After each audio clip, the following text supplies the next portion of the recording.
बिस्मिल्लाहिर्रहमानिर्रहीम अस्सलाम वालेकुम। Welcome back to our channel aspirant. तो आज की इस वीडियो के अंदर हम जो है एक्सरसाइज 10.1 का क्वेश्चन नंबर 13 कवर करने जा रहे हैं। तो अगर उसे प्रीवियस लेक्चर की बात की जाए तो उसके अंदर हमने क्वेश्चन नंबर 1 से लेके क्वेश्चन नंबर 12 तक जितने भी एक्सरसाइज क्वेश्चन थे उन सबको कवर किया है। तो हम उनका लिंक डिस्क्रिप्शन में दे देंगे ताकि आप विजिट करके उनको देख सको। उसके अलावा हमारे चैनल पे हमने डिस्क्रिप्शन के अंदर फर्स्ट ईयर सेकंड ईयर के अंदर 2 डिफरेंट ग्रुप बनाए हुए हैं जिनको आप ज्वाइन करके आप हमसे डायरेक्टली कॉन्टैक्ट भी कर सकते हैं। ठीक है, थ्रू अवर फेसबुक पेज से भी कॉन्टैक्ट कर सकते हैं और हमारा व्हाट्सएप नंबर स्क्रीन पे भी आपको शो हो रहा है और डिस्क्रिप्शन में मौजूद है, तो उसके थ्रू आप हमसे कॉन्टैक्ट कर सकते हैं। तो स्टार्ट करते हैं अपनी वीडियो को और आ जाते हैं स्क्रीन की तरफ कि क्वेश्चन नंबर 13 के स्टेटमेंट के अंदर लिखा हुआ क्या है। तो क्वेश्चन नंबर 13 की स्टेटमेंट में लिखा हुआ कि express each of the following in a form of r sin theta and phi. इस सिंबल को बोला जाता है फाई। ठीक है, तो sin थीटा और phi where terminal ray of theta and phi in first quadrant. Mean question की स्टेटमेंट के अंदर लिखा हुआ है कि r sin theta and phi, alpha theta बना दिया और बीटा को फाई बना दिया। उसके अलावा हमारे पास ये चीज मेंशन है कि दोनों के दोनों एंगल फाई और theta lies in first quadrant. ठीक है, ये चीज़ हमें बचल गई है। उसके बाद मेरे पास ये वैल्यू गिवन है जिनकी वजह से मैंने बाकी वैल्यू को लेट करना है। तो मैं इनमें से कोई भी 2 पार्ट करा दूंगा जिसकी वजह से आप बाकी क्वेश्चन इजीली कर सकेंगे। तो मैं question number 2 and question number 4 में करा दूंगा। ठीक है, बाकी अपने पार्ट खुद कर लेने हैं। ठीक है, और हमें कमेंट सेक्शन में बताना है कि आपसे हुए हैं कि नहीं। तो अगर मैं क्वेश्चन नंबर 2 की बात करूँ, ठीक है, पहले मैं 2 को डील कर लेता हूँ। तो क्वेश्चन नंबर 2 की पहले मैं स्टेटमेंट लिख लेता हूँ। स्टेटमेंट में क्या लिखा हुआ है तो मैं यहाँ पे 2 लाइनें लगा लेता हूँ। तो मेरे पास लिखा हुआ है कि 15 sign theta plus 8 cos theta, ये स्टेटमेंट है। अब इसकी मदद से मैंने क्वेश्चन को सॉल्व करना है। क्वेश्चन की स्टेटमेंट के अंदर ही लिखा हुआ था कि फर्स्ट क्वाड्रेंट के अंदर वो चीज डाई करी। उसके अलावा क्वेश्चन की स्टेटमेंट के अंदर ही मेंशन था फार्मूला। क्या फार्मूला था वो भी लिख लेता हूं। तो हमारे पास फार्मूला था कि r sine theta plus phi. ठीक है, ये फार्मूला था। अब इस फार्मूले को पहले मैं ओपन कर लेता हूँ। ये मेरे पास क्वेश्चन है और ये फार्मूला मेरे पास क्वेश्चन की स्टेटमेंट के अंदर ही गिवन था। इस फार्मूले को ओपन करूँ तो मेरे पास आ जाते हैं r, ठीक, कॉमन ले लेता हूँ, sine alpha plus beta. Sine alpha plus beta वाला फार्मूला को मैं यूज कर लेता हूँ तो मेरे पास आ जाएगा sine alpha cos beta plus cos alpha sign beta. ठीक है, अब ये फार्मूला आ गया। ठीक है, फिर मैं r को ओपन कर लेता तो मेरे पास आ जाएगा r sine theta cos phi plus r cos theta sine phi, ये आ गया। ठीक है, इसको करने के बाद जो भी आपके पास क्वेश्चन होगा उसे हम कंपेयर कर लेते हैं। अब क्वेश्चन को मैं लिख लेता हूँ। ठीक है, अब क्वेश्चन को लिखने से पहले मैं थोड़ा इसको रीअरेंज कर लेता हूँ ताकि आपको इजीली समझ आ सके। तो इसी वैल्यू को रीअरेंज करके ले लेता हूँ। ठीक है, तो इसको मैं कैसे रीअरेंज करके लिख लेता हूँ कि मैं लिख लेता हूँ इसको कि मैं r cos फाई को पहले लिख लेता हूँ क्योंकि मल्टीप्लाई में दोनों, और साइन थीटा को बाद में लिख लेता हूँ। इसी तरह यहाँ पे मैं r साइन फाई को पहले लिख लेता हूँ और cos थीटा को बाद में लिख लेता हूँ। अब मैंने क्यों लिखा है, जो नेक्स्ट स्टेप करने जा रहा हूँ उसमें आपको समझ लग जाएगी कि मैंने क्यों लिखा है। तो अब मैं फर्दर क्या कर लेता हूँ कि जो क्वेश्चन की स्टेटमेंट है वो यहाँ पे लिख लेता हूँ, उसको कंपेयर कर लेता हूँ। तो क्वेश्चन की स्टेटमेंट कितनी है कि 15 sign theta plus 8 cos theta, ये मैंने लिख लिया, क्वेश्चन लिख लिया 15 साइन थीटा और cos 1 थीटा। अब इक्वेशन 1 होगी, इसको ए का नाम देता हूँ और इसको बी का नाम देता हूँ। तो मैं लिखूंगा कंपेयर ए टू बी। ए को मैं बी से कंपेयर कर रहा हूं। जब मैं कंपैरिजन कर रहा हूं तो साइन थीटा के इक्वल आ रहा है, मीन ये वैल्यू और ये वैल्यू आपस में इक्वल आ रही है। ठीक है, तो इसमें मेरे पास क्या हो जाएगा कि और cos फाई किसी से इक्वल आ रहा है 15 के।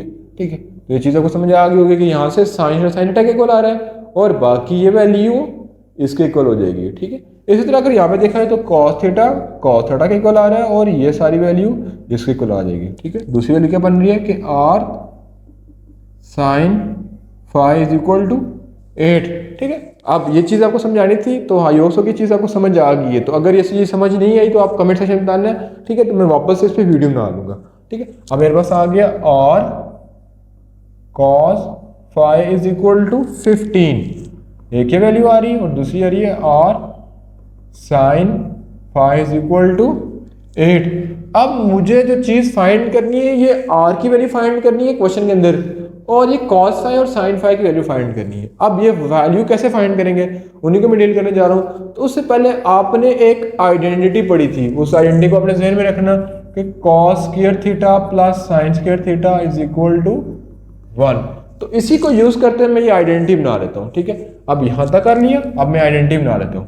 तो मैं आइडेंटिटी में क्या कह दूंगा कि आर स्क्वायर, मैं इसमें भी दोनों को ऐड कर देता हूँ, cos square phi plus r square sine square phi, ठीक है। ये चीज आपको समझ आ गई होगी, ठीक है।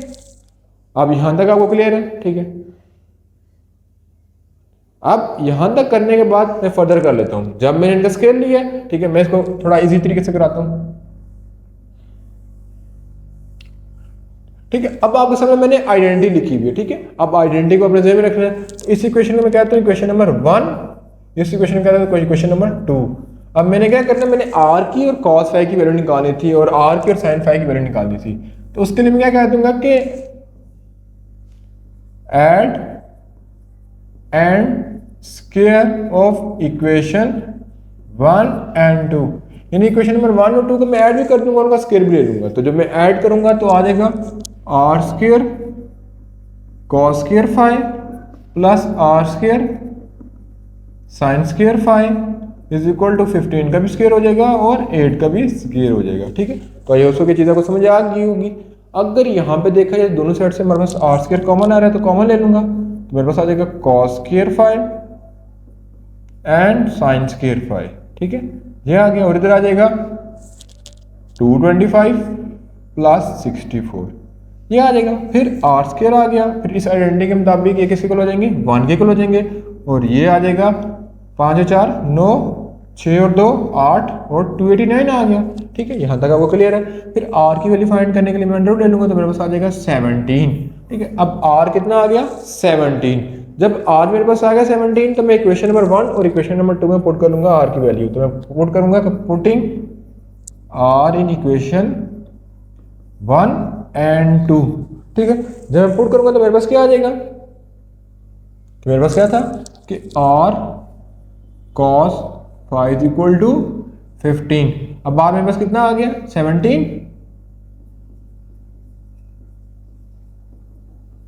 तो cos फाई की वैल्यू मैं इसी कैलकुलेट कर लूंगा कि यहाँ पे मल्टीप्लाई तो जाके क्या हो जाएगा डिवाइड। तो cos फाई की वैल्यू कितनी आ गई 15 डिवाइडेड बाय 17, ठीक है। इसी तरह मैं दूसरे वाले इनपुट कर लूंगा तो वो आ जाएगा कि r sin phi is equal to 8। अब r की वैल्यू मैंने कितनी निकाली 17, तो sin phi is equal to 8 divided by 17, ठीक है। तो हमने r की वैल्यू निकाली थी जो कि कितनी आई है 17, और sin फाई और cos फाई की वैल्यू निकाली थी तो मैंने निकाल लिए, ठीक है। तो ये बेसिकली जो है वो पहले जो बुक थी फर्स्ट ईयर फेडरल बोर्ड की, तो उसके अंदर ये पोलर फॉर्म में फर्स्ट चैप्टर में क्वेश्चन था जिसके अंदर डी मॉर्गस थ्योरम था। अब आपने डी मॉर्गस थ्योरम जो है केपी के बोर्ड वाले बच्चों ने नहीं पढ़ा, तो ये दूसरी बुक में एक डिटेल चैप्टर भी था और टॉपिक भी थे, ठीक है।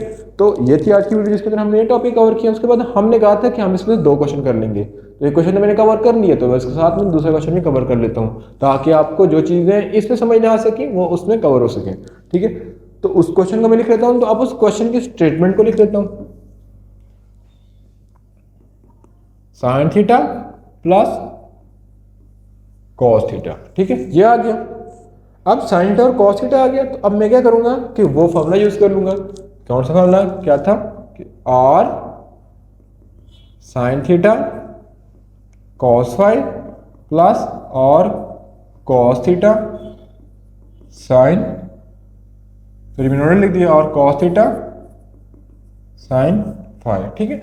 अब इसको मैं उससे कंपेयर कर लूंगा। जब मैं कंपैरिजन करूंगा तो मेरे पास क्या आ जाएगा, तो जो भी क्वेश्चन होता है उसको मैं कंपेयर कर रहा था, तो यहाँ पे साइन थीटा है तो मैं sign theta plus cos theta, ठीक है। तो मैं कंपैरिजन करूंगा तो साइन थीटा की इक्वल आ जाएगी और बाकी यहाँ पे ऊपर क्या वैल्यू बच रही है और cos फाई बच रही थी और यहाँ पे कुछ नहीं बच रही, तो ये 1 आ जाएगा। इसी तरह यहाँ पे cos के इक्वल हो जाएगा, तो बाकी और साइन फाई बच रही थी और यहाँ पे क्या बनना था 1 आ जाएगा, ठीक है। इसी तरह मैं r की वैल्यू निकाल लूंगा, जैसे पिछले क्वेश्चन में निकाली थी। तो r की वैल्यू क्या आ जाएगी 1 का स्क्वायर प्लस 1 का स्क्वायर, जो कितना हो जाएगा √2। तो r मेरे पास क्या इतना आ गया √2, ठीक है। अब r √2 आ गया तो मैं यहाँ पे पुट कर लूंगा, तो मेरे पास cos फाई की वैल्यू आ जाएगी। तो cos फाई की वैल्यू क्या आ जाएगी 1 divided by √2, as well as sine phi की कितनी आ जाएगी, वो भी आ जाएगी 1/√2। और हमने दूसरी वैल्यू निकाली, आर की भी निकाली जो कि थी √2। ये चीज़ मुझे चाहिए थी जो कि मैंने कैलकुलेट कर ली है। इसमें थोड़ा बहुत जल्दी की है तो क्योंकि मैं आपको पहले एक क्वेश्चन डिटेल में समझा चुका था।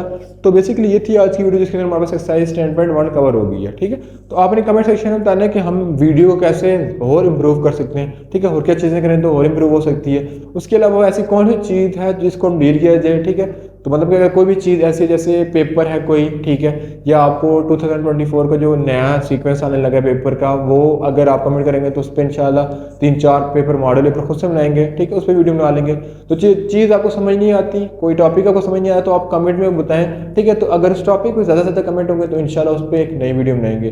तो इंशाल्लाह मिलेंगे नेक्स्ट पार्ट में, तब तक अल्लाह निगहबान।